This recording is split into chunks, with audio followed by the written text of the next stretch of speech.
ॐ वागार्थविषम्पृक्तो वागार्थप्रतिपत्तये जगतः पितरो वन्दे पार्वती परमेश्वरो। कार्यक्रम वास्तुशास्त्रलाई प्रत्यक्ष प्रसारणको माध्यमबाट हेर्नुहुने सम्पूर्ण दर्शक महानुभावलाई म वासुदेव कृष्ण शास्त्रीको नमस्कार। दर्शकवृन्द, कार्यक्रम वास्तुशास्त्रमा यहाँहरूका जिज्ञासा प्रत्यक्ष समाधान गर्ने गर्दछौँ। यहाँहरूको कुनै जिज्ञासा छ भने हामीलाई फोन गरेर हाम्रो दुईटा नम्बरहरूमा यहाँले जिज्ञासा राख्न सक्नुहुनेछ। यसका साथसाथै यदि यहाँले घर बनाउँदै हुनुहुन्छ अथवा कुनै फ्याक्ट्री कल कारखाना कुनै पनि केही निर्माण गर्दै हुनुहुन्छ भनेदेखि त्यो निर्माणको सन्दर्भमा बनाउने जति पनि नक्साङ्कन गर्दै हुनुहुन्छ भने हामीलाई कान्तिपुर टेलिभिजनको यो कार्यक्रमको आफ्नो इमेल आइडी छ। त्यो इमेल आइडीमा यहाँले त्यो नक्सा प्रेषित गर्न सक्नुहुनेछ। जुन नक्साको जति पनि समस्याहरू छन् त्यसमा अथवा बनाउँदै हुनुहुन्छ भने बनाउने क्रममा हुनुहुन्छ भने त्यो नक्साको प्रत्येक भागहरूलाई हेरेर त्यसको प्रत्यक्ष समाधान हामी गर्नेछौँ। यसका साथसाथै वास्तुशास्त्रमा कुनै पनि जिज्ञासा समस्या समाधान समस्या छन्, समस्याका समाधानहरू छन्। त्यो समस्याका समाधानहरूलाई कसरी समस्या र समाधान, समस्या एउटा छ समाधान एउटा, समस्या र समाधानको अन्तर्निहित जुन आयामहरू छन्, वास्तवमा कुनै पनि काम गर्न थाल्नुहुन्छ भने त्यहाँ समस्याहरू अवश्य पनि देखा पर्न सक्छन्।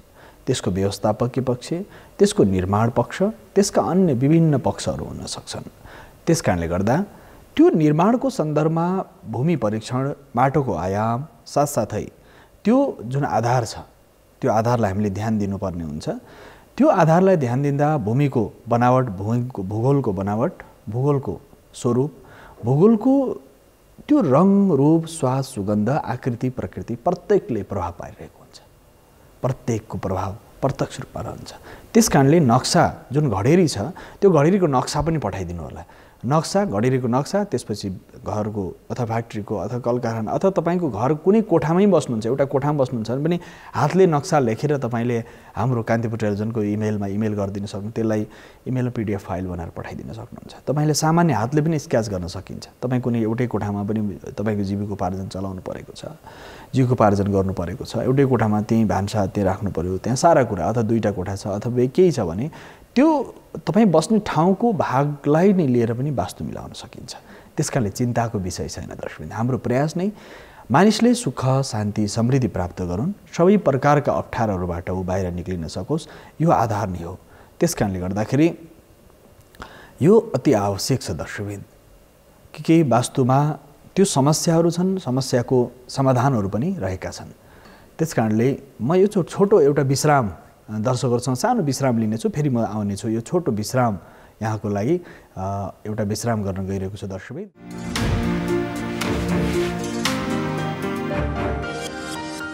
दर्शकवृन्द, यो विश्रामपछि पुनः स्वागत छ। यो कार्यक्रम तपाईँहरूको आफ्नो कार्यक्रम हो। यो कार्यक्रमको माध्यमबाट जीवनका, जगतका, प्रकृतिका विविध आयामका बारेमा हामी चर्चा गर्ने गर्दछौँ। त्यसकारणले दर्शकवृन्द, हामी वास्तुशास्त्रमा माटोको परीक्षण, माटोको बनावट अथवा माटोको स्वाद सुगन्धको बारेमा एउटा चर्चा गर्नेछौँ भने धेरै दर्शकहरूका नक्साहरू पनि आएका छन्। त्यस विषयमा हामी चर्चा गर्ने नै छौँ। एउटा महत्त्वपूर्ण आयाम छ। धेरै दर्शकले एउटा समान प्रश्न सोध्नु भएको छ। यो समान प्रश्नको उत्तर हामी दिने प्रयास गर्नेछौँ। यो वास्तवमा भूत हुन्छ कि हुँदैन, प्रेत हुन्छ कि हुँदैन, तर्साउने हुन्छ कि हुँदैन, डराउने, डर देखाउने हुन्छ कि हुँदैन, अथवा किन हुन्छ त, वास्तुले के भन्छ यसको बारेमा भन्ने हाम्रा धेरै मित्रहरूको यो जिज्ञासालाई यहाँ समाधान गरिनेछ। यो वास्तवमा भूत प्रेत पिशाच डाकिनी साकिनी बेताल विभिन्न जुन अदृश्य शक्तिहरू र दृश्य शक्ति, दुई खालका शक्तिहरू चराचर जगतमा देखिन्छन्। एउटा दृश्य जगतमा जुन देखिन्छ, सबै जसरी तपाईँ अगाडि टेलिभिजन छ, विभिन्न प्रकारको खाट पलङ घर जो जे भौतिक जे देखिन्छ, सारा अस्तित्व सत्ताले जुन यो हाम्रो दृश्य आँखाले देख्दछ, दृश्य जुन हाम्रो आँखाले देख्ने जति पनि हामी पदार्थहरू देख्छौँ, विभिन्न सामग्रीहरू देख्छौँ, यो दृश्य जगतमा देखिने सामग्रीहरू हो। यसका साथसाथै अर्को अदृश्य हामी जो देख्दैनौँ, त्यो अदृश्य नदेखिने शक्तिमा के छ, मन छ र विभिन्न प्रकारका दैविक शक्तिहरू, विभिन्न प्रकारका विभिन्न पैसाची शक्तिहरू छन् जो देखिँदैन, जसको यात्रा उनी वायुमाथि सवार हुन्छ। वायु भने हावाको गतिसँगै उनीहरू हिँड्छन्। पृथ्वीको कुनै भूखण्डमा त्यहाँ उनीहरूको बास हुन्छ, जलमा बास हुन्छ र साथसाथै त्यो खुल्लापनमा उनीहरू विचरण गर्छन्। तर यो देखिँदैन, कुनै पनि अवस्थाबाट त्यो देखिँदैन। किन भन्दाखेरि त्यो प्रत्यक्ष हुनै सक्दैन, किन उसको अस्तित्व छ तर ऊ प्रत्यक्ष छैन। जसरी हावाको अस्तित्व छ र हावा चलेपछि तपाईँलाई थाहा हुन्छ, पात हल्लेपछि, धुलो उडेपछि तपाईँको शरीरमा लागे, चिसो लाग्यो अथवा गाह्रो भयो भने त्यति बेला थाहा हुन्छ तपाईँलाई। त्यसकारणले यो चिसो तातो जुन स्थिति बन्छ, त्यो स्थिति तपाईँको मन, तपाईँको बुद्धि, तपाईँको शरीर, तपाईँको पञ्चज्ञानेन्द्रिय, पञ्चकर्मेन्द्रियले प्रत्यक्ष रूपमा त्यसलाई बोध गर्न अनुभूति गर्छ। तर प्रत्यक्ष रूपमा तपाईँले कहिलेकाहीँ लाग्छ कुनै ठाउँमा तपाईँ बसिरहनु, कोही मान्छे सट्ट यताबाट उता गयो, त्यस्तो तपाईँलाई अनुभूति हुन्छ। कोही मान्छे सिधै तपाईँसँग आयो अथवा कुनै पनि पल्लो कोठामा कोही आवाज गरिरहेछ, कोही खाना खाइरहेको जस्तो, केही बजाइरहेको जस्तो, कोही मान्छेले केही गतिविधि गरिरहेको जस्तो केही न केही तपाईँको कानमा त्यो ध्वनि आइरहेको छ। ध्वनिको माध्यमबाट त्यो आउँछ। यसका साथसाथै तपाईँले कहिलेकाहीँ खुला आँखाले पनि सट्ट केही गएको देखिन्छ, कोही गएको यात्रा गरेको तपाईँलाई अनुभूति हुन्छ। यसमा एउटा कथा छ पुराणमा, पद्मपुराणमा र विष्णु भागवतको महात्म्यमा एउटा छ। धुन्धुकारी र विशेष गरेर गोकर्णको सन्दर्भको कथा छ। धुन्धुकारी असाध्य ज्ञानी विद्वान हुनुहुन्थ्यो। उनी विभिन्न शास्त्र पढेर उहाँ जब आफ्नो घरमा फर्किनुभयो, त्यो क्रमको छोटो एकदम सारांशमा यो कथा छ। त्यो धुन्धुकारी र यो गोकर्ण कथा त प्राय अधिकांशलाई यो अनुभूति छ। त्यसपछि उनी आफ्नो घरमा आए, त्यहाँ घरमा केही थिएन, बुवा आमा पनि अस्तव्यस्त कता जानुभएको थियो। धुन्धुकारी चाहिँ त्यो अत्यन्त अकालमा मारिएको थियो, अकालमा मरेको थियो। धुन्धुकारी अकालमा मरेको हुनाले उसले एकदमै जति पाप कर्म सबै गरेको थियो धुन्धुकारीले, त्यसपछि अकालमा मरेको हुनाले उसको आत्मा त्यहाँ भड्किरहेको थियो। जब गोकर्ण महाज्ञानी पण्डित भएर त्यहाँ आउनुभयो, त्यहाँ आएपछि त्यसले तर्सायो।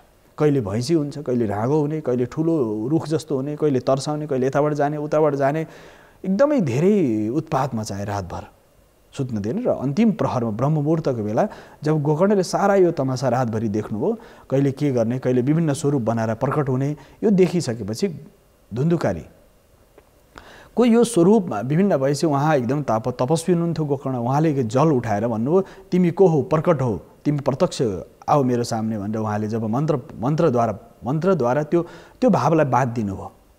गोकर्णले बाँधिसकेपछि प्रकट भयो, म तपाईँको आफ्नो सखा हुँ, आफ्नो भाइ हुँ, त्यसकारणले गर्दा मलाई योबाट मुक्त गर, मलाई यो पीडाबाट मलाई मुक्त गर भने उसले एकदमै भन्यो। त्यसपछि श्रीमद् भागवत पुराणको कथा लगाएर उनी धुन्धुकारी मुक्त भयो भन्ने प्रसङ्ग छ। अकालमा परेका व्यक्तिहरू यसरी, यो प्रसङ्ग यस अर्थमा छ। धेरै कथाहरू हाम्रा सनातन साहित्यमा, वैदिक सनातन चिन्तनका विभिन्न साहित्यहरूमा यसको बारेमा चर्चा छ। यसको आशय के हो भन्दा शास्त्रमा पनि यो विषयलाई स्वीकार गरिएको छ कि उनीहरू अप्रत्यक्ष रूपमा उनीहरूले कहिले भैँसी हुने, कहिले तर्साउने, कहिले रुख हुने। तपाईँले कुनै ठाउँ जानु भने ठुलो मान्छे उता अग्लो मान्छे आइरहेको जस्तो देखिने, सेतो छाया देखिने, विभिन्न प्रकारका अप्ठ्याराहरू अनुभूति हुने। कुनै ठाउँमा तपाईँ पुग्नुभयो, अप्ठ्यारो अनुभूति हुन्छ।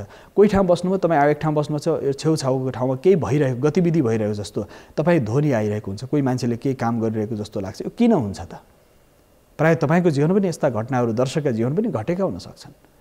त्यसको आधार के हो भनेदेखि जुन व्यक्ति जुन ठाउँमा असाध्यै धेरै उसको लगाव छ, असाध्यै धेरै त्योसँग उसको सम्बन्ध छ भनेदेखि के हुन्छ भने कोही घरको कोही वरिष्ठ सदस्यलाई कुनै कोठा असाध्य प्रिय छ, तर उहाँहरू त्यहाँबाट उहाँको शरीर छुट्यो भने त्यो ठाउँमा उहाँहरूको त्यो गतिशीलता, त्यो वायुको रूपमा कहिले विभिन्न स्वरूपमा आएर त्यहाँ बस्ने, त्यो भावलाई त्यहाँ ध्वनिहरू प्रकट गर्ने, त्यहाँ उहाँहरूले जसरी खाना खाने अथवा जे गर्ने गतिविधि जे गर्ने त्यो गए जस्तो आए जस्तो कि विभिन्न बोधहरू गराउन खोज्ने। यसको कारण के हो भने यो उहाँ मुक्त भएका छैन, ती अमुक्त छन्, त्यो मुक्त भएको छैन, त्यो ठाउँमा आएर उनले प्रभाव पाइरहेका छन् र त्यो ठाउँमा जसमा मन बुद्धि चित्तको जो प्रियता थियो त्यो प्रियताको कारणले त्यो ठाउँमा आएर बसिरहेका छन्। एक खालको यो घर परिवार समाजमा हुने एउटा पक्ष के छन्, अत्यन्त दुष्ट आत्माहरू, दुष्ट प्रकृतिका जुन आत्माहरू छन्, ती दुष्ट आत्माहरू आएर त्यो ठाउँमा निवास गर्छन् र त्यहाँ उनीहरूले आफ्नो घर बनाउँछन्। तर देखिँदैन, त्यहाँ कोही मानिस रहन सक्दैन, कोही मानिस बस्न सक्दैन। तपाईँलाई पनि अनुभूति हुन्छ कहिलेकाहीँ बाहिर निक्लिँदा अथवा कुनै रुखको फेदमा जाँदा, घरको कुनै कोठामा जाँदाखेरि तपाईँलाई त्यहाँ अलि असहज हुने स्थिति बन्छ। त्यसको कारण के हो भने मुक्त आत्मा, अमुक्त आत्मा। जो मुक्त आत्मा छ, ज्ञान विद्या साधना विवेकबाट उच्चतम स्थितिमा पुगेको छ, त्यहाँबाट मुक्त छ। जो तर्साउने भनिन्छ, डर मनमा भय उत्पन्न हुन्छ, त्यो भ्रान्ति होइन दर्शक, भ्रम पनि होइन, त्यो यथार्थ हो, त्यो सत्य हो। सत्य यस अर्थमा चाहिँ उनीहरूले त्यहाँबाट कोही अदृश्य आत्माले, दुष्ट आत्मा त्यही बसेर आफ्नो अड्डा जमाउँछन्, त्यहाँ निश्चित रूपमा उनीहरू बसेर त्यहाँ अप्ठ्यारो पाइरहेका हुन्छन् भने कोही चाहिँ त्यहाँबाट मुक्त हुन चाहन्छन्। त्यसकारण दुई कारणले त्यो ठाउँमा तर्साएको अनुभूति हुन्छ। त्यो पञ्चमहाभूतको विकृति स्थिति हो। पृथ्वी, जल, तेज, वायु, आकाश, यो पाँच तत्त्वलाई पञ्चमहाभूत भन्छ। यसको सन्तुलन अस्तव्यस्त हुन्छ। जहाँ अप्ठ्यारो हुन्छ, तपाईँको शरीरमा कति बेला रोग लाग्छ भने जब तपाईँको शरीरमा रोग लाग्नुको मूल कारण के हुन्छ भने शरीरमा रोग लाग्दै गर्दाखेरि तपाईँको शरीर कुनै भागमा असर गरिरहेको छ भनेदेखि त्यसको प्रत्यक्ष शरीर प्रभाव देखिन्छ, प्रत्यक्ष प्रभाव देखिन्छ। त्यसै गरेर जीवनमा पनि रोगबाधक जति पनि रोगले जुन ग्रस्त बनाउँछ र त्यो ठाउँमा त्यो दुष्ट आत्मा आएर बस्दछन्। बसेपछि उनीहरूले अरूलाई कसैलाई प्रवेश गर्न दिँदैनन्। तपाईँको गतिविधि उनीहरूले मन पराउँदैनन्। त्यो घरमा, त्यो ठाउँमा, त्यो स्थानमा, त्यो भागमा, त्यो भेगमा उनीहरूले अरूको बाहिरी मानिसको गतिविधिहरू, जो मान्छेको गतिविधि उनीहरूले मन पराउँदैन, पशुपन्छीको गतिविधिहरू मन पराउँदैन, कुनै पनि गतिविधि मन पराउँदैन, उनीहरूले आफ्नो त्यो साम्राज्य खडा गर्छन्। त्यो अदृश्य रूपमा हुन्छ, यो अदृश्य हुन्छ। त्यस कारणले गर्दाखेरि अलि पछिल्लो समय एकदम ठुला क्यामेराहरू भने त्यसले यस्ता विषयहरू पनि धेरै रेकर्ड भए।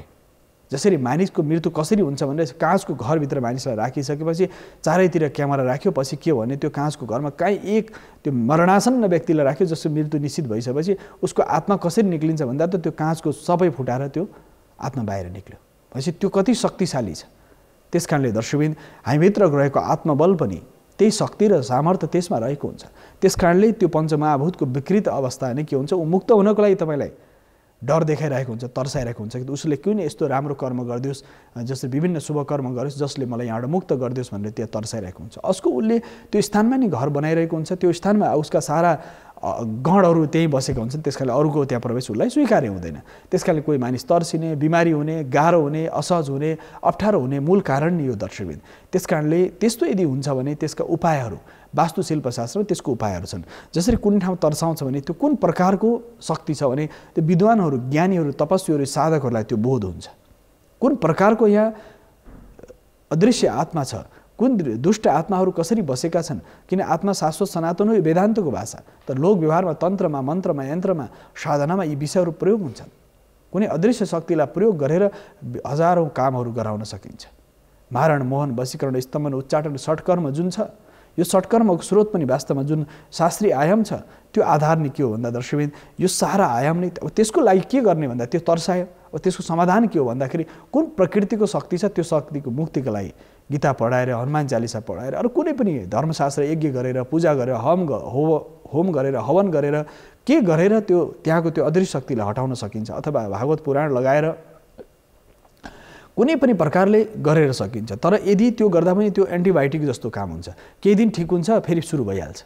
केही दिन त्यहाँबाट भागेर जान्छन्, फेरि आएर त्यो तपाईँको साधनाको शक्ति हुन्जेल त्यहाँ रहन्छन्, फेरि साधनाको शक्ति सिद्धेपछि फेरि फर्केर त्यहाँ आउँछन्। त्यसको लागि चाहिँ वास्तुशिल्पमा जानकार वास्तुशास्त्री, तन्त्रशास्त्र विशेषज्ञहरूसँग त्यो स्थानलाई देखाएर त्यो स्थानको जति नकारात्मक ऊर्जा छ त्यो नकारात्मक ऊर्जालाई हटाएर त्यहाँभित्र कुनै पनि अदृश्य शक्ति गाडिएको छ भनेदेखि त्यो भूखण्डमा, अहिले पछिल्लो समय वास्तु हेर्ने क्रममा धेरै यस्ता भूखण्डहरू जहाँ शल्य विचार भनेर भनिन्छ। वास्तुमा शल्य भनेको जहाँ हड्डी, जसरी मानिसहरू एकदम प्रिय, तपाईँलाई कुकुर प्रिय छ, कुकुर तपाईँको मऱ्यो भने घरको यदि तपाईँ प्राङ्गणमा वरिपरि कुकुर गाड्नु भने तपाईँले त्यसले तर्साउँछ।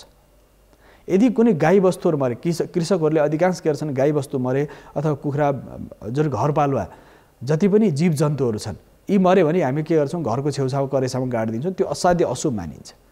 त्यसले नकारात्मक ऊर्जा उत्पन्न गर्छ। त्यो नकारात्मक ऊर्जाले के हुन्छ, त्यो भेगलाई असर गर्छ। यदि कुनै गाई वस्तुहरू अथवा कुनै पशु चौपायाहरू अथवा कोही पनि र कुनै पनि शिशु पनि, अबोध शिशु पनि बाल्यकालमा उसको शरीर छुट्यो भने कुनै ठाउँलाई धेरै टाढा लगेर त्यो शिशुको अन्त्येष्टि संस्कार गर्नुपर्ने हुन्छ। त्यस कारणले गर्दा दर्शकवृन्द, यो विषय बडा गम्भीर विषय छ। यो गम्भीर यस अर्थमा छ कि तपाईँ पशु चौपाया मर्दा पनि तपाईँले आफ्नो घरको छेउछाउ कम्पाउन्ड गार्डन त्यो शल्य दोष लाग्छ। शल्य दोष लागेपछि फेरि पशु चौपाया कहिले पनि तपाईँको उन्नति हुँदैन। जसरी पशु चौपाया तपाईँले मरे त्यहीँ गाडिदिनु भयो भनेदेखि के हुन्छ नि, पशु चौपायाले कहिले बढ्न सक्दैन, वृद्धि हुँदैन। त्यसको असर त्यहीँ, त्यसको शक्ति, त्यसको सत्व, त्यो आत्मा हो, त्यो त्यहीँ घुमिरहेको हुन्छ। त्यो मुक्त नहुने स्थितिमा, पशुभावमा गएको स्थिति मुक्त हुन चाहँदैन। मनुष्य मात्र यस्तो सामर्थ्यशाली साधक हुनसक्छ मनुष्य, जसले चाहिँ पशुभावबाट बाहिर निक्लिन सक्छ, पशुत्वबाट बाहिर निक्लिन सक्छ। पशुभावबाट बाहिर निक्लिनु लागि त्यो साधनाको यात्रा आवश्यक छ। त्यस कारणले दर्शकवृन्द, त्यो साधनाको यात्रामा अगाडि बढ्दाखेरि त्यो जुन शाश्वत सनातनको जुन क्रम छ, त्यो साधनाको यात्रामा अगाडि बढ्न सकिन्छ र त्यस कारणले त्यस्ता अशुभ तत्त्वहरूलाई हटाउन सकिन्छ। सम्पूर्ण रूपमा हटाउनलाई त वास्तु शोधन नै गर्नुपर्छ, भूमि शोधन नै गर्नु, गृह शोधन नै गर्नुपर्छ। जो शरीरमा कुनै रोग लाग्यो भनेदेखि त्यसलाई सम्पूर्ण रूपमा त्यो शरीरका सारा अवयवलाई हटाउनै पर्छ। जति नकारात्मक असर छन् त्यो हटाउनै पर्छ। त्यस कारणले भूमि शोधन अथवा भूमि शोधन, गृह शोधन भनेर भनिन्छ। त्यो भूमिलाई शोधन गर्नु पर्यो, त्यो भूमिमा कुन प्रकारको अदृश्य शक्ति छ त्यो शक्तिलाई पत्ता लगाएर त्यसको समाधान गर्नु पर्यो, यो स्थिति छ। यसका साथसाथै यदि भूमि शोधनको पद्धति गर्नु पर्यो, यज्ञ हवन पूजा मन्त्र पाठ तन्त्र यन्त्रको प्रयोग यन्त्र विभिन्न प्रकारका माङ्गलिक सामग्रीहरू राखेर पनि त्यसको असरलाई कम गर्न सकिन्छ भने त्यस्तो शक्तिहरू राखेर महावीर वीर बजरङ्गबली आदि भनेर भनिन्छ नि। हनुमानलाई वीरका पनि वीर महावीर भनिन्छ, भगवान शङ्करलाई भूतका पनि भूतनाथ भनिन्छ।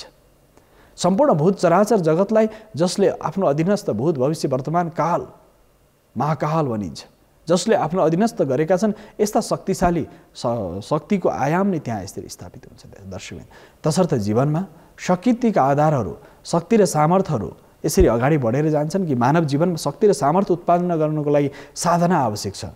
तन्त्र मन्त्र यन्त्र पाठ हवन यज्ञ महायज्ञ आदि आवश्यक पर्दछ। त्यसकारणले दर्शकबिन त्यस्ता खालका अदृश्य शक्तिहरूलाई र देशमा पनि अकालमा असाध्य धेरै मानिसहरूको मृत्यु भयो, अकालमा असाध्य धेरै मानिसहरू मरे। उनीहरूको आत्मा भड्किरहेको छ। उनीहरूले जीवनमा केही गरौँला, केही उन्नति प्रगति गरौँला, जीवनमा केही गरौँला भनेर धरतीमा आज यति धेरै अपराध बढेको छ।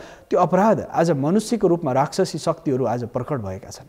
देख्दा मनुष्य देखिन्छ, तर त्यो के हुन्छ, उसको व्यवहार उसको काम कर्तव्य उसका सारा कामहरू के छन्, सब पिशाच जस्तो स्वभावमा ऊ प्रकट हुन्छ। उसलाई कुनै कसैको केही मतलब रहेन, तर देखिँदा मनुष्य स्वरूपमा छ।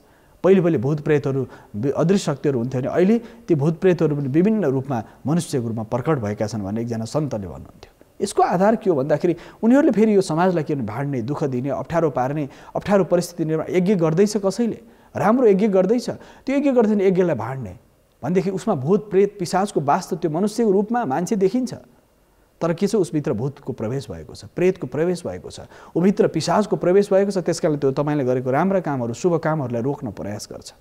तपाईँले गरेका राम्रा कामहरूलाई समाजले गरेका राष्ट्रले गरेका र विभिन्न ज्ञानी सज्जन सन्तहरूले गरेका राम्रा कामहरूलाई रोक्ने प्रयास गर्छ भने त्यो व्यक्तिभित्र पिशाचको वास छ, भूतको वास छ, प्रेतले उसलाई सताइरहेको छ। त्यो प्रेतत्व भावबाट ऊ मुक्त हुनुपर्छ। यसकारण मनुष्य पनि यसरी मनुष्यको स्वरूप विभिन्न स्वरूप छन्। रासिक मनुष्य, तामसिक मनुष्य, सात्विक मनुष्यका स्वभावहरू यस्ता सात्विक रासिक तामसिक, दैवी सम्पदा भएको मनुष्य, आसुरी सम्पदा राक्षसी सम्पदा भएको मनुष्य, दैवी सम्पदा भएको मनुष्य। मनुष्यभित्र यस्ता भेदहरू छन्।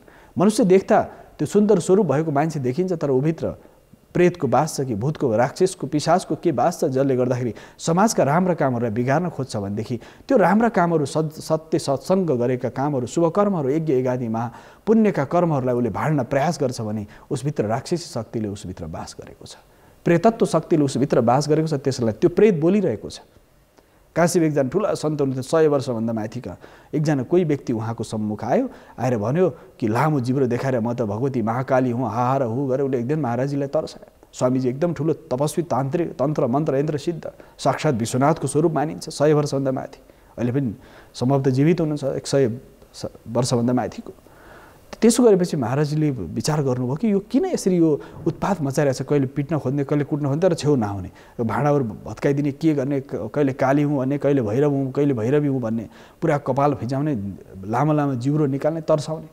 अनि महाराजले मन्त्र पढेर त्यो व्यक्तिमाथि फ्याँकिदिनु भयो। त्यसपछि त्यो स्थिर भएर भन्न थाल्यो, म ब्रह्म राक्षस हुँ, म यही केही नजिकको छेउ मैले चाहिँ आफ्नो मृत्युवरण गरेँ, मैले विभिन्न कारणबाट मैले मृत्युवरण गरेँ, त्यसकारणले गर्दाखेरि म ब्रह्म राक्षस भएर यहाँ सारा सबलाई दुःख दिइरहेको छु। सन्तहरूलाई त म देख्नै सक्दिनँ, सन्तहरूलाई देख्यो कि अब कमजोर सन्त त गइहाले, मेरो उसमा आक्रोशमा आइसकेर उनीहरू समाप्त भए, अब तपाईँसँग म चाहिँ यहाँ शक्ति अजमाउन आयो भन्छ। उहाँले फेरि त्यसपछि आफ्नो मन्त्र बलले र विशेष विभिन्न आयामबाट उसलाई त्यस प्रियतत्व ब्रह्म राक्षस जुन थियो स्वरूपबाट उसलाई निकालिदिनु भयो र उसको शक्ति पुरै क्षण गरिदिनु भयो। पछि फेरि मनुष्य स्वरूपमा प्रकट भयो, मान्छे प्रत्यक्ष मनुष्य, उसको शरीरभित्र प्रवेश गर्यो प्रेत शक्ति देखिँदा म के भन्छ, म देवी हुँ, देवता हुँ, काली हुँ, भद्रकाली विभिन्न स्वरूप तपाईँलाई भ्रमित बनाइदिन्छ। र यस कारणले यो भ्रम सिर्जना गर्छ, म यो देवी हुँ, म त्यो देवी हुँ, म देवता हुँ भनेर भ्रम सिर्जना गरिदिन्छ। त्यो भ्रम सिर्जना गरेपछि मान्छेले विश्वास गर्नु बा साक्षात् केही कुरो मिले जस्तो पनि लाग्छ। त्यस कारणले भ्रमित पारेर फेरि उसले आफ्नो प्रभावमा पारेर फेरि समाप्त गरिदिन्छ। त्यस कारणले दर्शकबिन यो गहिरो विज्ञान छ यसभित्रको। सनातन परम्पराकै यस्ता विविध आयामहरू छन्। यो कोरा अन्धविश्वास छैन, यसभित्र कति भुक्तभोगी व्यक्तिहरू समाजमा हुनुहुन्छ। त्यस्तो अनुभूति गर्ने त्यस्तो भावबाट मुक्त गुज्रेका मानिसहरू समाजमा हुनुहुन्छ दर्शक। यसकारणले वास्तुशास्त्रको यसमा वास्तुको प्रत्यक्ष रूपमा यस आधारबाट हामी देख्न सक्छौँ। यो सन्दर्भको चर्चा त हामी गर्ने नै छौँ। अहिले भने एउटा नक्सा आएको छ। यो एउटा नक्सा मसँग राजेश तिमल सिन्हाजीको छ। यो उहाँको नक्सालाई म राजेशजीको यो जुन नक्सा छ म यहाँ तपाईहरुलाई यो जुन उहाँले नक्सा पठाउनु भएको छ यो नक्सा तपाईको टेलिभिजनको भित्तामा प्रेषित गर्नेछु। राजेशजी यो नक्सा जुन प्रेषित गर्नु भएको छ यो नक्साको आधारमा तपाईको जिज्ञासाहरूलाई म यहाँ समाधान गर्नेछु। र यो जुन नक्सा तपाईले राजेशजीले पठाउनु भएको नक्सा छ यो नक्साको आधारमा विचार गर्दाखेरि तपाईको एकै खालको नक्सा विगतमा पनि यस्तै खालको नक्सा एउटा आएको थियो। यसमा सबभन्दा पहिले त तपाईको टिभीको भित्तामा एउटा नक्सा हामी प्रेषित गर्दैछौँ। यो जुन नक्सा छ यसमा जसरी बाटो उत्तरपट्टि छ, बाटो उत्तरपट्टिको बाटो प्रभावकारी मानिन्छ। बाटो उत्तरपट्टिको प्रभावकारी मानिन्छ र बाटो बनाउँदाखेरि जसरी पानीको स्रोत कहाँ राख्ने भनेर तपाईको जिज्ञासा छ। पानीको स्रोत जहिले पनि उत्तर बाटो भए पनि उत्तर पूर्व मूल प्रवेश भए पनि ईशान कोणमा जहिले पनि पानीको स्रोत उत्तर पूर्वमा नै राख्नुपर्छ। उत्तर पूर्वमा ईशान कोणमा पानीको स्रोत राख्यो भने त्यहाँको जति नकारात्मक प्रभाव हुन्छ यो सबै बिस्तारै बिस्तारै घटेर जान्छ पहिलो कुरा। अब फेरि उत्तर पूर्वमा नै जसरी मूल गेट मूल प्रवेश भयो भनेदेखि त्यो मूल प्रवेश भने के गर्ने भन्दाखेरि ईशान कोणमाबाटै नै घरभित्र छिर्ने मूल गेट बनाउने त्यो तपाईलाई प्रभावकारी हुन्छ। र पार्किङहरू राख्न मिल्छ मिल्दैन भन्ने कुरा छ। पार्किङ पूर्वमा राख्न मिल्छ, छिरेपछि त पार्किङ पूर्व राख्न पाइयो। मात्रै पूर्वतिर के राख्न मिल्दैन भन्दाखेरि टोयलेट बाथरुम हुँदैन। जसरी यो पूर्वपट्टिको भागमा टोयलेट बाथरुम जुन राखिएको छ यो हुँदैन, यो हटाउनु पर्ने हुन्छ। किनकि पूर्वपट्टि वास्तुशिल्पशास्त्र अनुसार पूर्वपट्टि ठ्याक्कै पूर्वको बीचमा पनि शौचालय राख्नु हुँदैन। भुइँतलामा त हुँदैन।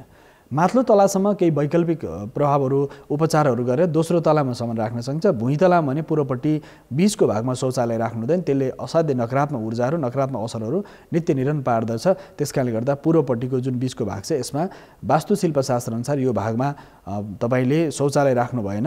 राजेशजी यो यहाँबाट शौचालय हटाउनु होला एउटा सन्दर्भ। यसका साथसाथै अर्को सन्दर्भ छ यो नक्सामा अरू केही विषयहरू छन्। जसरी भर्याङ पनि यो ब्रह्मस्थान केन्द्र सेन्टर पोइन्ट भनिन्छ, ब्रह्मस्थान भनिन्छ। जसरी यो यताबाट यो उत्तरपट्टि यो उत्तर पश्चिमको भागबाट दक्षिण पश्चिम हामीले जसरी रेखा तान्यौँ यहाँबाट सिधा रेखा तान्दाखेरि यो बीचमा यदि यसरी जसरी यो बीचमा पिलर पर्यो यो राख्ने हुँदैन।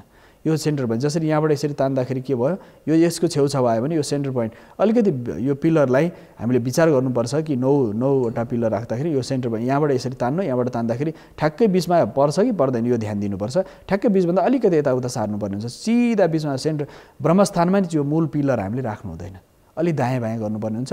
र यही ठाउँबाट भर्याङ पनि बनाउनु त लिफ्ट पनि बनाउनु हुँदैन, शौचालय पनि यो बीचको ठाउँमा बनाउन मिल्दैन। किनकि बीचको ठाउँमा यदि शौचालय बनाउनु भयो, भर्याङ राख्नु, भर्याङको चढ्ने सिँढी राख्नुभयो अथवा यहाँ भारी सामान राख्नु भयो भने तपाईँ सुत्नु भएको छ, तपाईँले अनुभूति गर्नु होला। उत्तान्ने परेर सुत्नु भएको छ, हात तपाईँको छातीमाथि चाहिँ हात पर्यो भनेदेखि आफ्नो हात नै तपाईँलाई यस्तो अप्ठ्यारो हुन्छ, ऐठन पर्ने, गाह्रो हुने, अप्ठ्यारो हुने हुन्छ।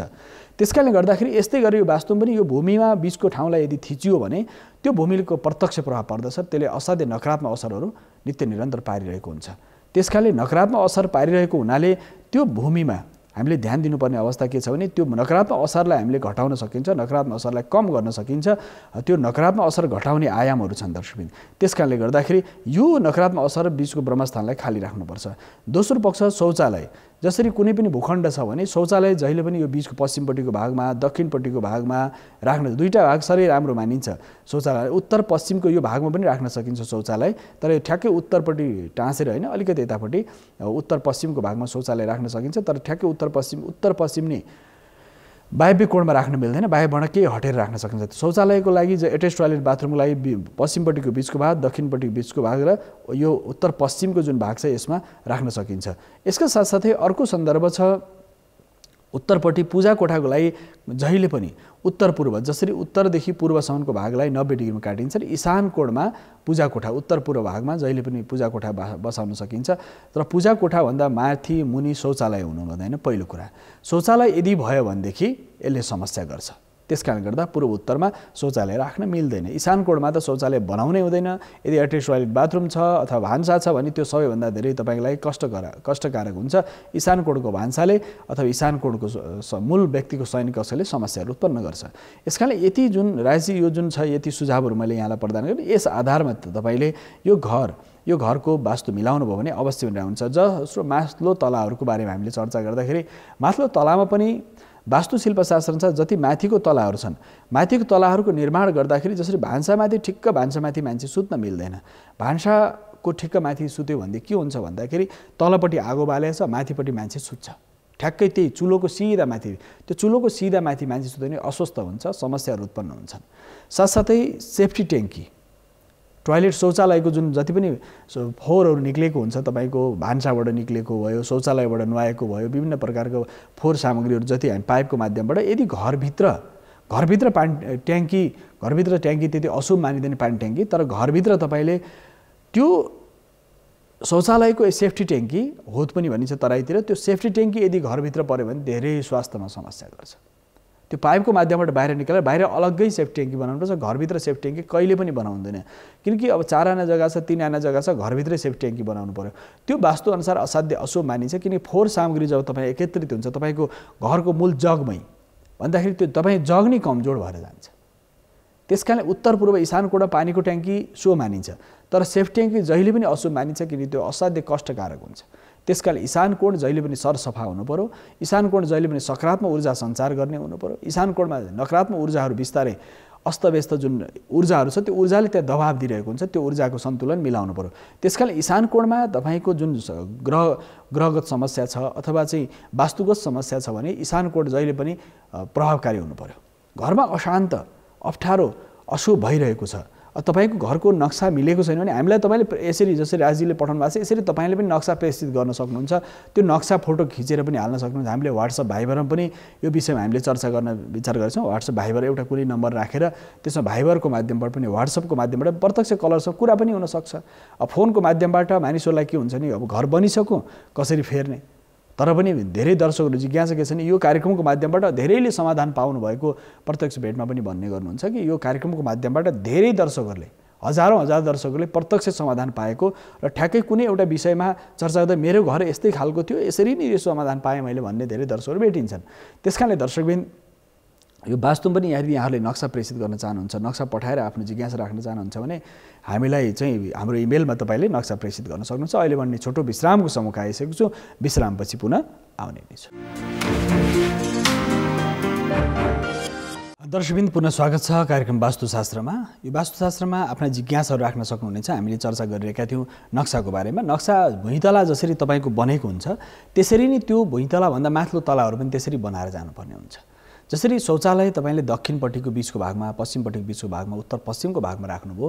सेफ्टी ट्याङ्की यदि सानो जग्गा छ, उत्तर मोहडाको मात्र जग्गा छ, दक्षिण मोहडाको छ, पूर्व मोहडाको छ, पश्चिम मोहडा छ, कुन मोहडाको जग्गा छ त्यो मोहडाको आधारमा त्यसको नकारात्मक असरलाई कम गर्न सकिन्छ। जसरी एक मोहडाको एकतर्फी मुख भएको जग्गाको तपाईँको राशि, तपाईँको नक्षत्र, त्यो घरमूली अथवा त्यो जग्गामूलीको राशि नक्षत्र, साथसाथै ग्रहको स्थिति, साथसाथै त्यो घरमूलीको राशि नक्षत्र ग्रहको स्थिति, यसका साथै त्यो जग्गाको त्यो स्थानको राशि नक्षत्र पनि हुन्छ। जसरी कुनै ठाउँको, जसरी मानौँ कसैलाई बानेश्वर भनेको वृष राशि भयो, कोही वृष राशिको व्यक्तिलाई बानेश्वर ठिक हुन्छ कि हुँदैन त, यो स्थिति हुन्छ। त्यो ठाउँको जुन ठाउँ तपाईँको छ, मूल ठाउँ सहरको नाम छ, त्यो सहरको नाम, गाउँको नाम, टोलको नाम, टोलको पनि राशि हुन्छ, त्यो नामको अक्षर हुन्छ। त्यो टोलको नाम, राशि, अक्षर, त्यो ठाउँको नामको अक्षर। कोही मानिस अब काठमाडौँ छ भन्ने सहर छ एउटा, काठमाडौँ सहर छ, काठमाडौँ सहरमा काठमाडौँ कको अक्षर, क अक्षरको अक्षरको राशि स्वामी, राशि भनेको बुध, बुध राशि स्वामी ग्रह बुध हो, राशि भनेको मिथुन हो। बेबोकाकी मृगशिरा नक्षत्रको जुन का अक्षर छ त्यो का अक्षर अनुसार मिथुन राशि भयो भने काठमाडौँको मिथुन राशि भयो। अब तपाईँको राशि के छ? त्यो काठमाडौँको राशि, त्यसपछि फेरि तपाईँ बानेश्वर बस्नुहुन्छ भने बानेश्वर राशि वृष हो, मूल सहरको राशि मेष हो, त्यहाँको बानेश्वर राशि वृष हो, त्यसपछि त्यो वृष भयो भने त्यो टोलको राशि के हो? यसरी राशि तपाईँको सहर, टोल र तपाईँको स्थानको राशि, त्यो तीनटा राशिसँग तपाईँको परिवारको राशिसँग त्यो मेल खान्छ कि खाँदैन? त्यो मेल खान्छ भने तपाईँले त्यहाँ प्रगति गर्न सक्नुहुन्छ, त्यहाँ प्रशस्त उन्नति गर्न सक्छ, सामान्य प्रयासबाटै तपाईँले उन्नति गर्न सक्नुहुन्छ। यदि त्यो ठाउँसँग तपाईँको राशिको तालमेल मिलेन भने तपाईँलाई त्यहाँ अप्ठ्यारो हुन्छ। व्यवसाय सुरु गर्नुभयो, व्यवसाय अगाडि बढ्दैन। धेरै दर्शकहरूका यस्ता छन्, धेरै व्यक्तिगत भेटमा धेरै दर्शकहरूको यस्तो अवस्था छ, कुनै ठाउँ राम्रो चलिरहेको पसल छ, कुनै कारणबाट त्यहाँबाट उहाँले सार्नु पर्यो, कतै लानु पर्यो। लानु पर्दाखेरि त्यो कुनै ठाउँमा उहाँले सार्नु, सार्ने बित्तिकै त्यहाँ एकदमै सुनसान छ, केही कामै चल्दैन, व्यापार व्यवसाय कामै अगाडि नै बढ्दैन, अप्ठ्यारो भइरहेको छ, कुनै सहजै हुँदैन स्थिति। त्यो सहज नहुनुको कारण के हो त? त्यो एकदमै राम्रो चलेको व्यापार तपाईँले ठाउँ सार्ने बित्तिकै तपाईँले एकदमै नोक्सान भएको छ। अथवा कुनै व्यवसाय तपाईँले व्यवसाय सुरु गर्ने बित्तिकै हामीले व्यापारिक वास्तुमा कर्पोरेट वास्तुमा यो विषयमा चर्चा गरिसक्छौँ। यो कान्तिपुर टेलिभिजनको यो कार्यक्रममा युट्युब च्यानलमा अब अवश्य पनि छ, वास्तुशास्त्र कान्तिपुर टेलिभिजन गऱ्यो भने त्यसमा हामीले राशि अनुसार कर्पोरेट वास्तुको बारेमा चर्चा गरेका छौँ दर्शकबिन। त्यस कारणले गर्दा कर्पोरेट वास्तुको जुन आयाम छ, कर्पोरेट वास्तुको जुन प्रसङ्ग छ, त्यही आधारमा तपाईँको तपाईँले काम गर्ने ठाउँको सहर नभए त्यो ठाउँको ठाउँ अथवा त्यो टोल अथवा त्यो गल्ली, त्यो कुन ठाउँ बस्नुहुन्छ त्यस आधारमा त्यो राशिको गणना हुन्छ। त्यो राशिको प्रमाणिक मान छ। त्यो मानको आधारमा त्यसको एउटा मूलाङ्क हुन्छ। त्यो मूलाङ्क निकालिन्छ भने तपाईँको पार्टनर, तपाईँको जति पनि तपाईँ त्यो जग्गाबाट प्रत्यक्ष लाभांश प्राप्त गर्ने व्यक्तित्वहरू, त्यो लाभांश प्राप्त गर्ने व्यक्ति र तपाईँको सहितको जुन आयाम छ, त्यो सम्पूर्ण आयाममा लाभांश प्राप्त गर्ने व्यक्ति र तपाईँको जुन सम्बन्ध छ, त्यो सम्बन्ध कति सकारात्मक छ या नकारात्मक छ, कति प्रभावकारी छ, त्यो सन्दर्भ बडो महत्त्वपूर्ण हुन्छ। त्यसकारणले गर्दाखेरि त्यो राशिको र यो दुईटा राशिको जुन सन्तुलन र सम्बन्ध हामी कायम गऱ्यौँ भने त्यसले सकारात्मक ऊर्जा विस्तार गर्दछ। त्यो सकारात्मक ऊर्जाले हामीलाई सुख, शान्ति, समृद्धि प्रदान गर्दछ। त्यसकारणले सकारात्मक ऊर्जाको सञ्चार त्यो अति आवश्यक छ। सकारात्मक ऊर्जाको सञ्चारले त्यो सकारात्मक ऊर्जा निरन्तर गतिशील भयो भनेदेखि तपाईँलाई सबै प्रकार कष्टहरू समाधान भएर जान्छन्, सबै प्रकार समस्याहरू समाधान भएर जान्छन्। त्यसकारणले त्यो कष्टलाई समाधान गर्नलाई अथवा त्यो सकारात्मक ऊर्जा तपाईँले पाउनुभयो, समस्या समाधान भयो। त्यो नकारात्मक ऊर्जाले तपाईँलाई दुःख दियो, त्यो समस्याहरू उत्पन्न हुँदै गए। भनाइको आशय त्यो ठाउँसँग तपाईँको राशिको तालमेल मिलेको छ कि छैन। यदि राशिको तालमेल मिलेको छ भनेदेखि असाध्यै सकारात्मक छ। राशिको तालमेल मिलेन भनेदेखि तपाईँ त्योबाट प्रगति गर्न सक्नुहुन्न, आर्थिक उन्नति हुँदैन, समस्याहरू बढेर जान्छन्, विविध प्रकारका समस्याले गाह्रो पारिरहेको हुन्छ। त्यसकारणले तपाईँले व्यापार व्यवसाय आरम्भ गर्दै हुनुहुन्छ भने कर्पोरेट वास्तुको सिद्धान्त अनुसार त्यो स्थानलाई तपाईँले सर्वप्रथम परिष्कृत गर्ने, त्यसपछि त्यो राशिअनुसार तपाईँको त्यो ठाउँ तपाईँलाई उपयुक्त हुन्छ कि हुँदैन त्यो विषयमा काकणी विद्या भनिन्छ, त्यो विद्याअनुसार त्यो ठाउँको परीक्षण गर्ने, त्यसपछि व्यवसाय सुरु गर्ने, त्यो वास्तुअनुसार सबै मिलाउने, त्यसपछि व्यापार व्यवसायले उन्नतिको शिखरमा प्राप्त गर्न सक्छ। तपाईँको प्रारब्ध कर्मको केही प्रभाव पनि हुन्छ। यो सञ्चित कर्म, प्रारब्ध कर्म र यो वास्तुको प्रभाव, यो सारा आयामहरू जोडेर मान्छे सफल हुन सक्छ। सञ्चित कर्मको आधार र साथसाथै प्रारब्ध कर्मको आधार, यो आधारकोबाट उसको जीवनमा सुख, दुःख, लाभ, हानि, जय पराजय सारा आयामहरू स्थापित हुन्छ जीवनमा। त्यसकारणले यो सुख, दुःख, लाभ, हानि, जय पराजयको जुन सिद्धान्त छ, यो आधार के हो भन्दाखेरि मानिसको जीवनमा सबै प्रकारले सर्वविध कल्याणको जुन यात्रा छ, सबै प्रकारको कल्याणको यात्रामा हामी जुन अगाडि बढ्छौँ, त्यो सर्वविध प्रकार कल्याणको यात्रामा अगाडि बढ्नको लागि धेरै विषयहरूले तपाईँलाई साथ दिनुपर्छ। धेरै प्रभावहरू, सकारात्मक ऊर्जाहरू तपाईँको जीवनमा गतिशील हुनुपर्छ। त्यसकारणले सकारात्मक ऊर्जाको सन्तुलनले मानिसलाई उत्साही, उमङ्ग र समृद्ध बनाउन सक्छ। नकारात्मक ऊर्जाले दुःख, अशान्ति, कष्ट, क्लेश, पीडा दिन सक्छ। त्यसकारणले ऊर्जाको यो असन्तुलन भाव छ, ऊर्जाको अस्तव्यस्तता छ, ऊर्जाको यो अस्तव्यस्ततालाई हामी सन्तुलित गर्न चाहन्छौँ भने, वास्तुको सकारात्मक ऊर्जाबाट हामी अगाडि बढ्न चाहन्छौँ भने यसका जति पनि नकारात्मक तत्त्वहरू छन्, यो नकारात्मक तत्त्वबाट हामीले मुक्त हुनको लागि विभिन्न आयाममा हामीले कार्य गर्नुपर्छ। नकारात्मक ऊर्जाको जुन प्रभाव छ, त्यो प्रभावबाट बसलाई यज्ञ गर्ने, हवन गर्ने, माङ्गलिक चिन्हको प्रयोग गर्ने, यसका साथसाथै त्यो स्थानलाई विभिन्न प्रकारले परिशोधन गर्ने, शुद्ध गर्ने, त्यहाँ केही यन्त्र राख्ने, बोट बिरुवाहरू राख्ने, त्यसले त्यहाँको नकारात्मक ऊर्जालाई कम गर्दछ। नकारात्मक ऊर्जा घटेपछि के हुन्छ, जसरी एउटा घर छ, एउटा अफिस छ, त्यो बिमारी हुनसक्छ। भौतिक रूपमा हामी देखिन्छ सबै सुन्दर छ, इन्टेरियरको हिसाबले एकदम सुन्दर छ, त्यहाँ राखेका प्रत्येक सामग्रीहरू एकदमै राम्रा छन्, त्यहाँका प्रत्येक सामग्रीहरू असाध्यै सुन्दर छन्, सुन्दर प्रकारले त्यहाँ सजाइएका छन्। तर सुन्दर प्रकारले सजाइएका जति पनि सामग्रीहरू छन्, सुन्दर प्रकारले सजाइएका सामग्रीहरूको नकारात्मक असर त परिरहेको छैन, हेर्दाखेरि सुन्दर देखिन्छन्। त्यहाँ राखेका प्रत्येक सामग्रीहरू राम्रा छन्, त्यो रङको पनि व्यवस्थित रङ मिलाएको छ, पर्दा व्यवस्थित छ, तर त्यो ठाउँ यदि मिलेको छैन भने त्यसले झन् समस्या गर्छ। व्यावसायिक रूपमा पनि, व्यावसायिक कर्पोरेट वास्तुमा यो विषयमा चर्चा हुन्छ। पर्यावरणीय दृष्टिकोणबाट पर्यावरणीय दृष्टिकोणबाट जुन स्थानमा तपाईँ बस्नुहुन्छ, त्यो स्थानमा यदि हावाको आगमन राम्ररी छैन, पृथ्वीको आकर्षण शक्तिको प्रेसर, दबाव कति छ, जलको स्थिति के छ, तेजको अवस्था के छ, वायुको आगमन कस्तो छ, पृथ्वी, जल, तेज, वायु, आकाश, यो तत्त्व साथसाथै मनको स्थिति के छ, तपाईँको बुद्धिको अवस्था के छ, चित्तको अवस्था के छ, साथसाथै त्यतिले मात्र पुगेन।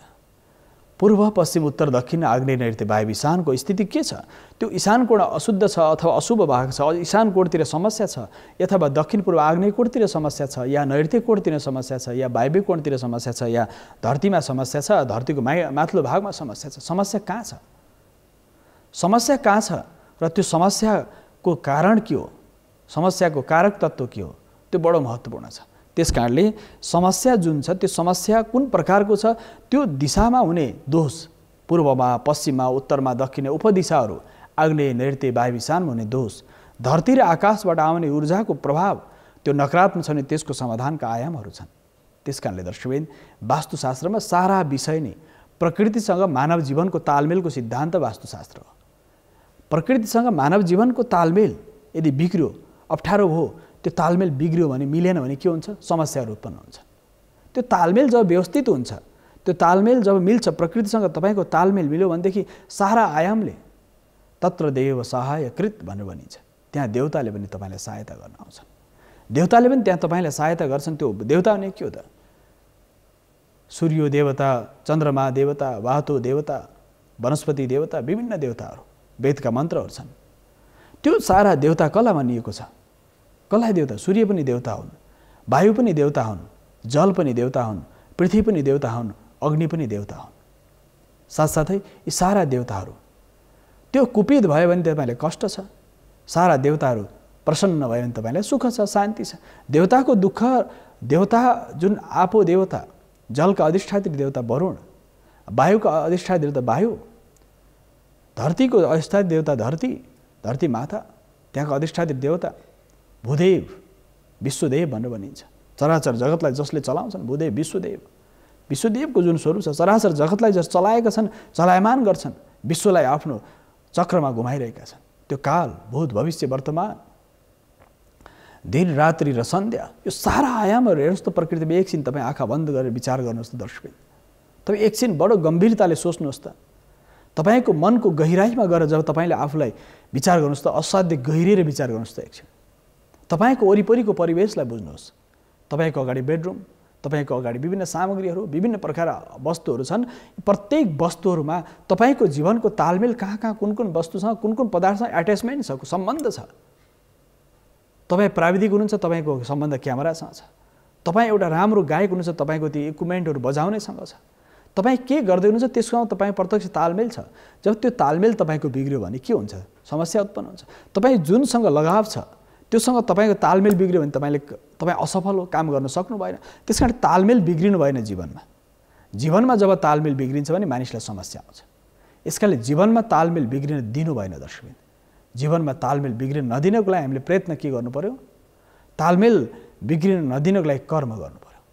सकारात्मक कर्म, दैवी सम्पदाले युक्त भएको, देवताको शक्ति आफूभित्र आधान गर्ने, हे परमात्मा हाम्रो जीवनमा सही प्रकार शक्तिहरू आउनु भनेर जसरी पूजा गरिन्छ, पाठ गरिन्छ, साधना गरिन्छ, त्यो परिवेश पूर्वका, पश्चिमका, उत्तरका, दक्षिणका सारा देवताहरूलाई बलि चढाइन्छ, देवताहरूलाई बलिदान गरिन्छ। भनेको दधी, अक्षता, खिचडी, खीर, विभिन्न प्रकार सामग्रीहरू, र विशेष गरेर तन्त्रमा जाँदाखेरि तन्त्रको विधान भिन्न छ।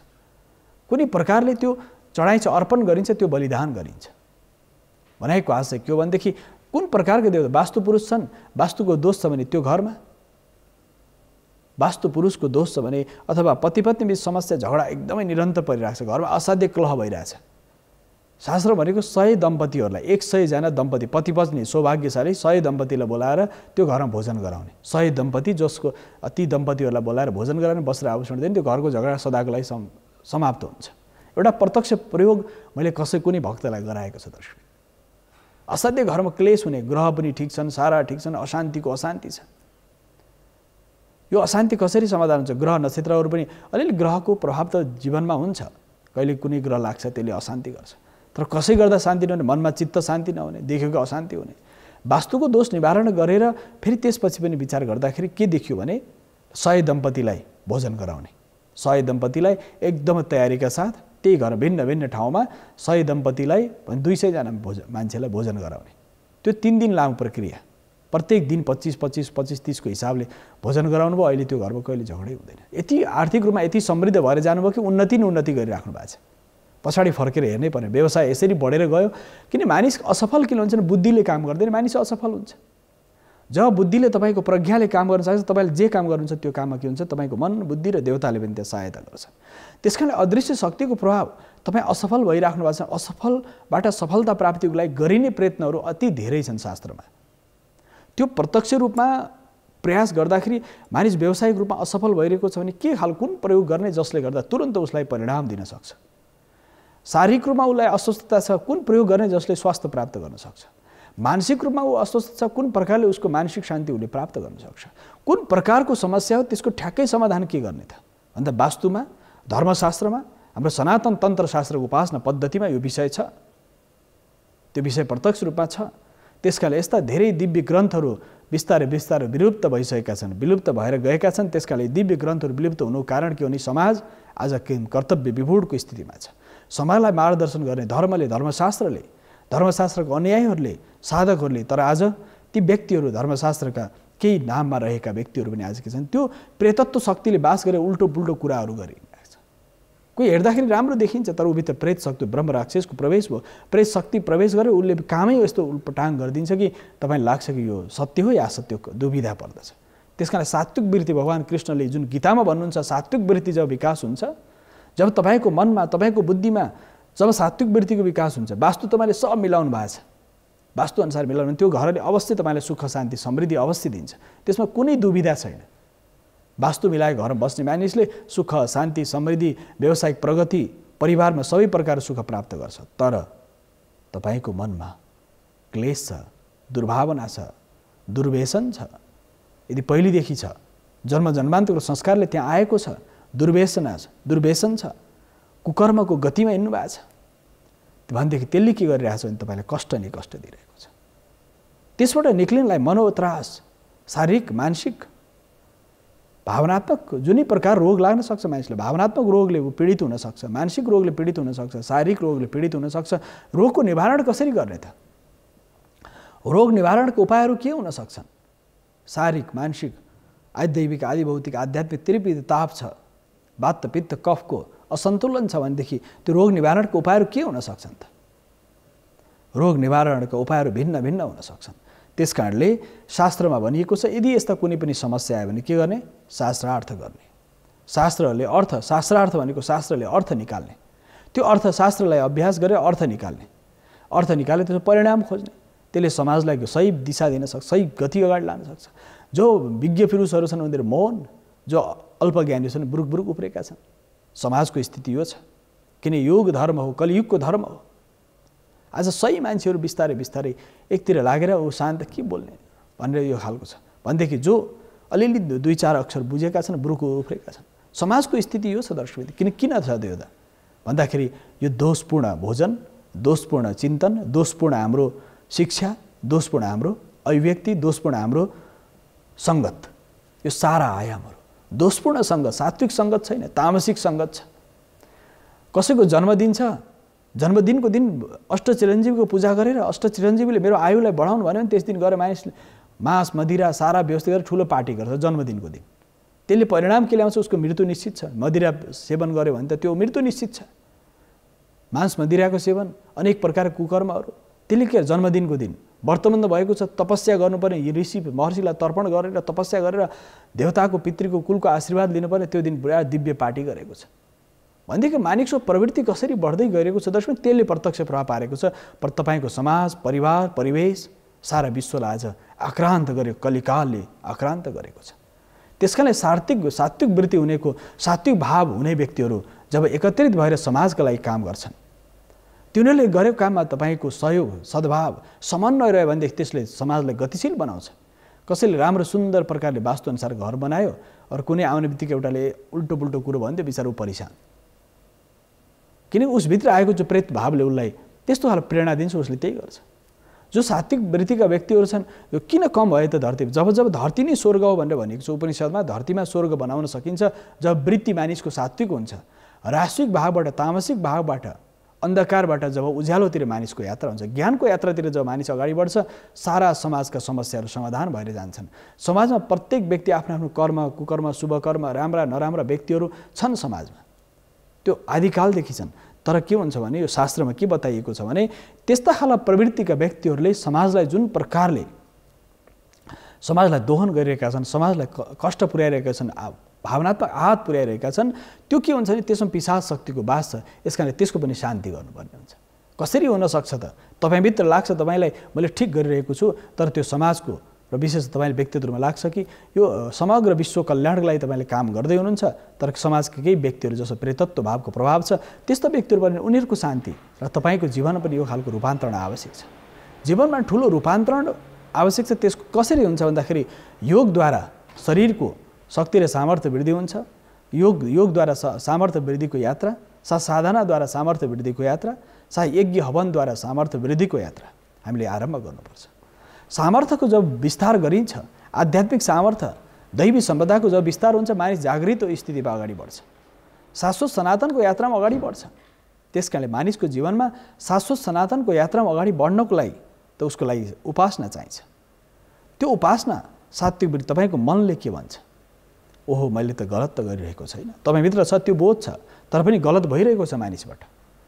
मानिसभित्र त्यो बोध छ, सकारात्मक यात्रामा अगाडि बढिरहेको छ, तर केही न के यस्तो भइरहेको छ जन्म जन्मान्तर कर्मको संस्कारले भने त्यो संस्कारलाई कसरी समाधान गर्ने? वास्तुअनुसार त्यो मिलाएर त्यो वासस्थान बनाउने, वास्तुअनुसार मिलाएर वासस्थान बनाउने, साथै वास्तुअनुसार वास्तु पूजाको आयामलाई अगाडि बढाउने, नित्य निरन्तर घरमा पूजा कोठा राख्ने, पूजा कोठामा नित्य प्रातः सन्ध्याकालीन समय सन्ध्या, योग, ध्यान, तपस्या गर्ने, नित्य आध्यात्मिक यात्रामा अगाडि बढ्यो भनेदेखि कष्टहरू निवारण हुँदै जान्छन्, अप्ठ्याराहरू समाधान हुँदै जान्छन्, तपाईँको बुद्धि, तपाईँको चेतना परिष्कृत हुँदै जान्छ, मन परिष्कृत हुँदै जान्छ। काम, क्रोध, लोभ, मोह आदि गरेका विभिन्न प्रकारका अप्ठ्यारा परिस्थितिहरू छन् भने त्यो सबै समाप्त भएर जान्छ र मानिस सात्विक यात्रामा अगाडि बढ्छ। सात्विक यात्रामा अगाडि बढ्नलाई तपाईँ वृत्ति, तपाईँको मनोवृत्ति, तपाईँको भावना, तपाईँको कर्म त्यो सात्विक वृत्तिको हुनु पर्यो। त्यो सात्विक वृत्तिको भावना अगाडि बढ्यो भने तपाईँ सात्विक सनातन यात्रामा अगाडि बढ्न सक्नुहुन्छ। त्यस कारणले दर्शकबिन सात्विक यात्रामा हामी अगाडि बढ्नको लागि यी सारा आयामहरू छन्। धर्मशास्त्रमा वर्णन गरे अनुसार शास्त्र सङ्गत जीवनयापन गर्ने, साधनाको यात्रामा अगाडि बढ्ने, शाश्वत जीवनको मूल्य मान्यताहरूलाई, शाश्वत जीवनका मूल्य मान्यताहरूलाई स्वीकार गर्ने, शाश्वत जीवनका मूल्य मान्यताहरूबाट हामी जब विक्षिप्त हुन्छौँ, शाश्वत जीवनका मूल्य मान्यताबाट हामी बाहिर जान्छौँ भने हामीलाई के हुन्छ? कष्ट हुन्छ। त्यस कारणले दर्शकबिन शाश्वत जीवनका मूल्य मान्यता आदर्शहरूलाई हाम्रो जीवनमा स्वीकार गर्नु नै वास्तवमा मूल शास्त्रको सबै, चाहे धर्मशास्त्र होस्, चाहे वास्तुशास्त्र होस्, चाहे मीमांसा शास्त्र होस्, चाहे ज्योतिष शास्त्र होस्, सबै शास्त्रले एउटा प्रष्ट निर्देशन के गरेका छन् भने मानिसको जीवनमा सुख, शान्ति, समृद्धि र जीवन मुक्तिको अनुभूति गर्नलाई मनुष्य धरतीमा आएको छ। पशुवत आचरण गरेर उसले सुख, शान्ति, समृद्धि प्राप्त गर्न सक्दैन। उसले दुःख, अशान्ति, अप्ठ्यारोबाट निक्लिन सक्छ। त्यस कारणले गर्दाखेरि पनि दर्शकबिन यो चर्चा, यो बसाइमा आजको बसाइबाट यहाँहरूको सामने हामीले जुन विभिन्न आयामका विषयमा चर्चा गऱ्यौँ, दर्शकले पठाउनु भएको जुन नक्सा छ त्यसलाई पनि हामीले जोड्यौँ। यो चर्चाका साथसाथै आज भने वास्तुशास्त्रको निर्धारित समय सकिसकेको छ। छायाङ्कनमा साथ दिने मित्र, प्रविधिमा साथ दिने सम्पूर्ण साथीहरूसहित म वासुदेव कृष्ण शास्त्रीलाई आजलाई भने आज्ञा दिनुहोस्। हवस् त, नमस्कार।